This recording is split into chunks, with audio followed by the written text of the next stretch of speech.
beyond the veil of sleep. Somewhere between truth and deception lies the world of dreams.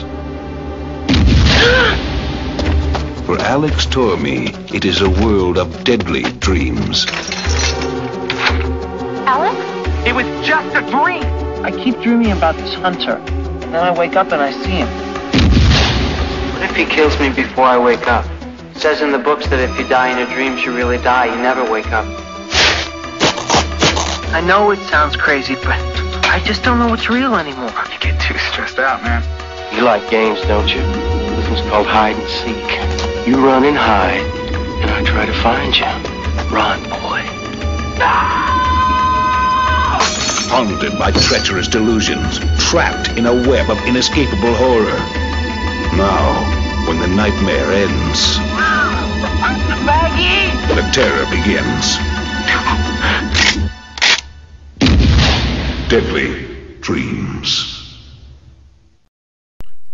Hey guys, this is Mario again, coming at you with another movie review. Today I'm reviewing a movie I reviewed on my last channel a long time ago.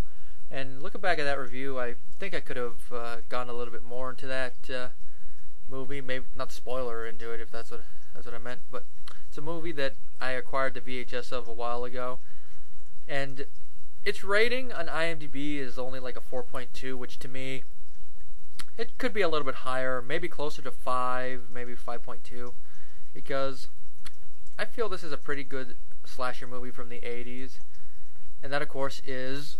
Let me go grab the VHS of it real quick. I know, I'm prepared. I should have grabbed it before I push start. I know.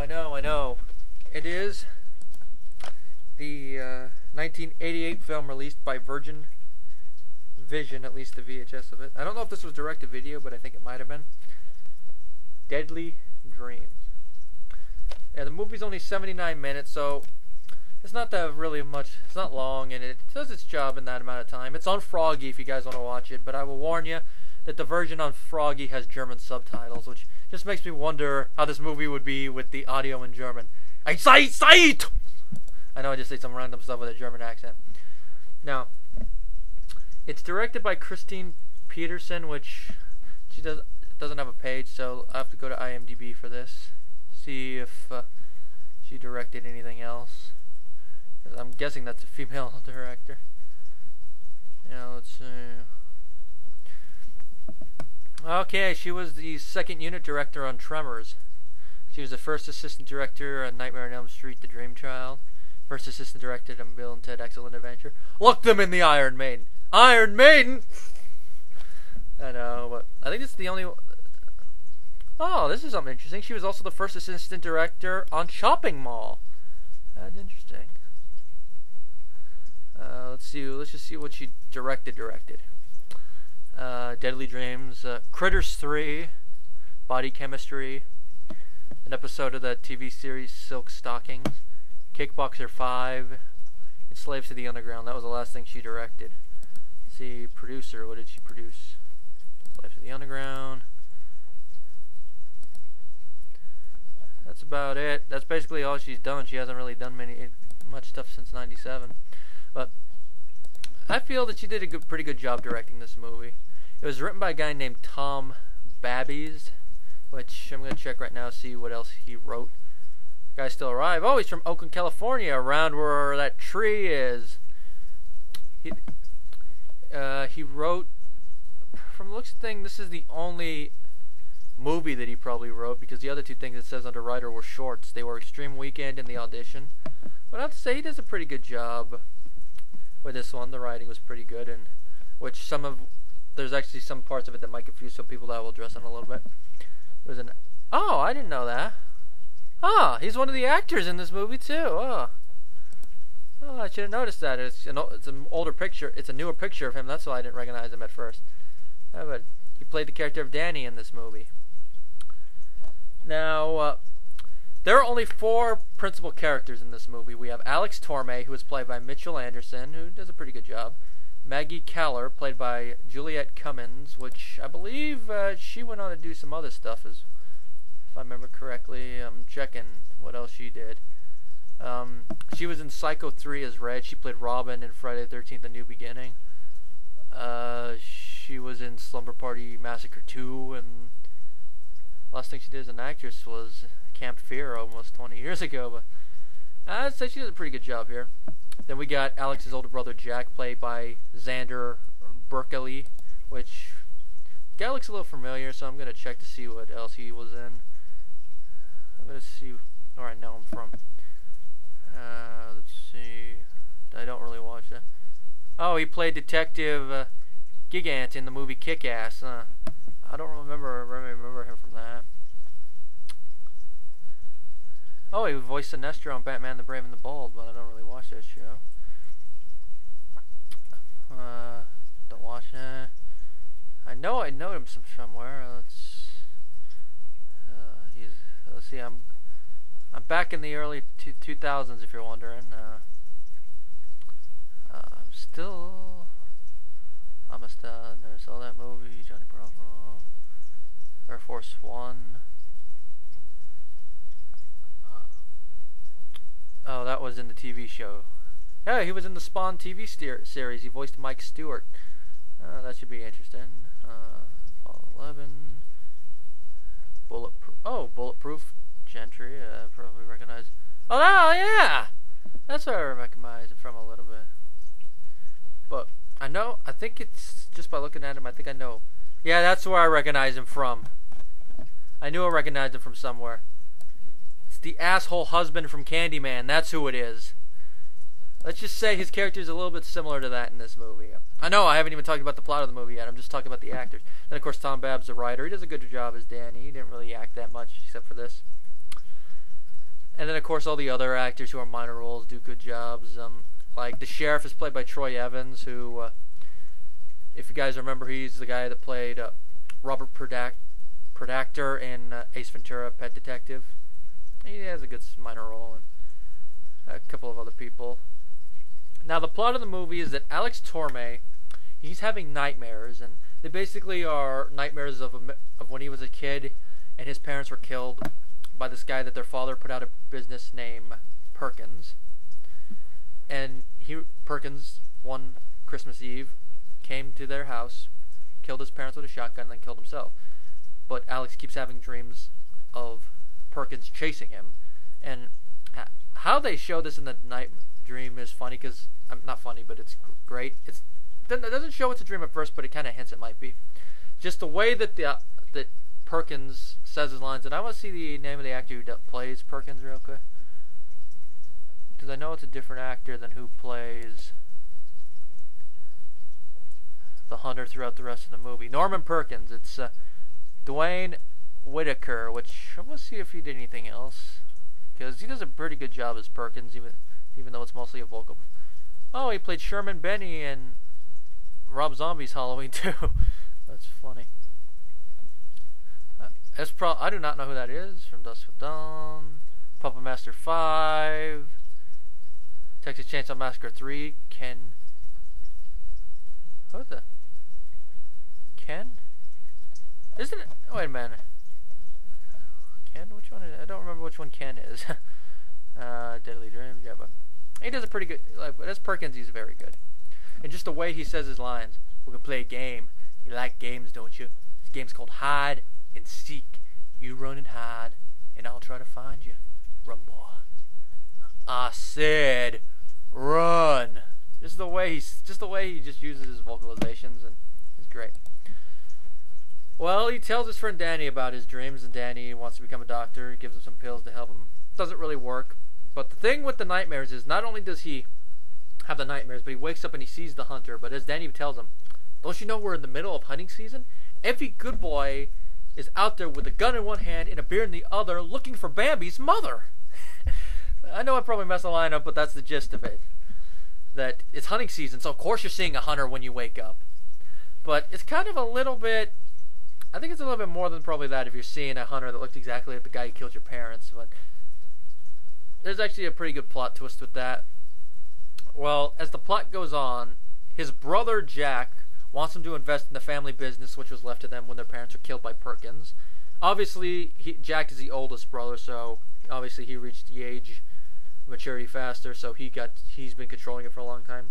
Alex is turning 21, which is, they mention this in the background through exposition. And while he can use the money he has, he can't really, he can only use it for like school stuff. He can't, it's like, hey, I need to get this money out to go buy a car. He can't do that. It's like in a trust.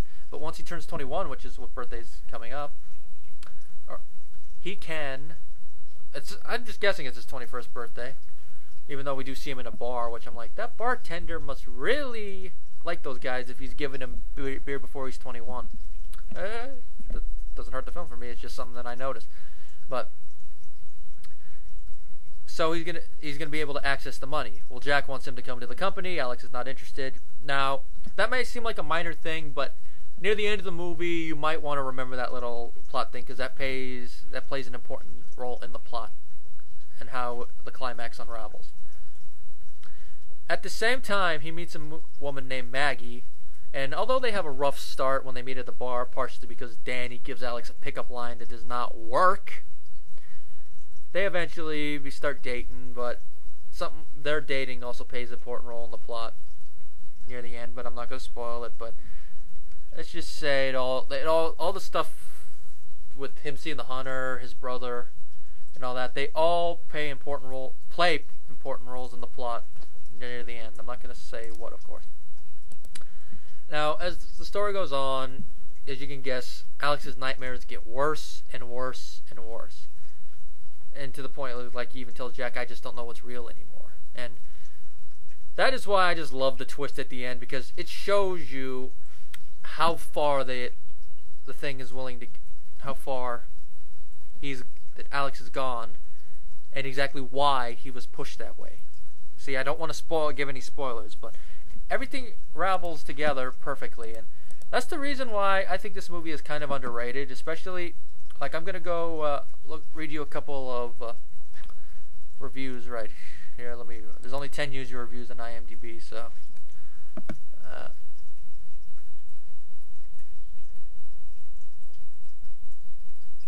Now, here's something right here. This guy, the first guy, said, Deadly Dreams does hold together at first until you realize that after a while, you, as well as Alex, can't tell what's a dream and what's reality. That takes away a lot from the tension and suspense of the movie.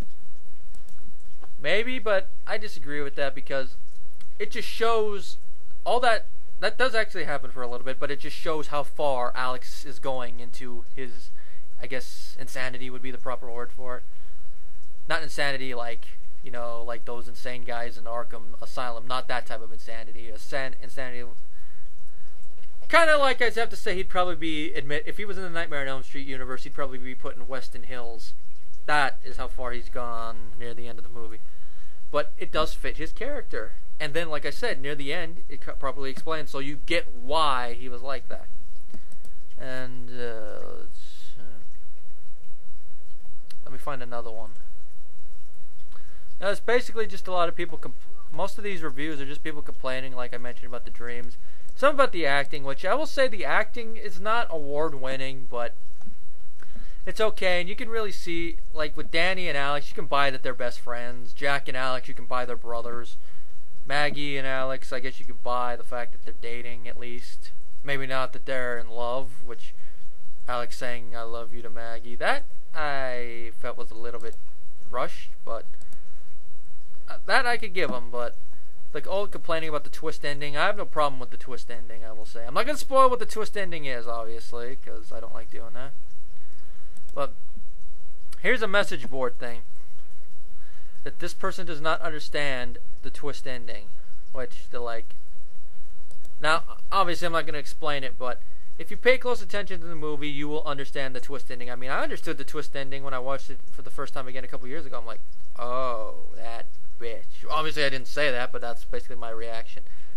That maniacal bitch. That was my reaction. And since I didn't say anything specific, I did not give anything away. Now, the score for the movie is probably one of my favorite. I love this horror score. It's a piano, and it's like the main theme is that you hear at the beginning and ending. It is a Christmassy theme, but it also goes in the horror thing. It's like dun dun dun dun dun dun dun dun dun dun dun dun dun dun dun dun dun dun dun. that's what it is, but it's done like, in the style of those wind-up box musical things, which I think kind of fits. And the music during like the chase sequences and stuff is good. Now, it's not like your everyday slasher movie, I will say, where the killer constantly is stalking and killing off people, because other than the parents at the beginning, which of course that's part of the backstory, so I don't think you would really count that in the body count. Only one person really gets killed. I'm not going to say who it is because it would be a major spoiler for the plot, but only one person gets... Actually, two people get killed, but I'm not going to spoil who they are. And a deer gets killed, which that's actually probably one of my favorite scenes in the movie where Alex finds the deer.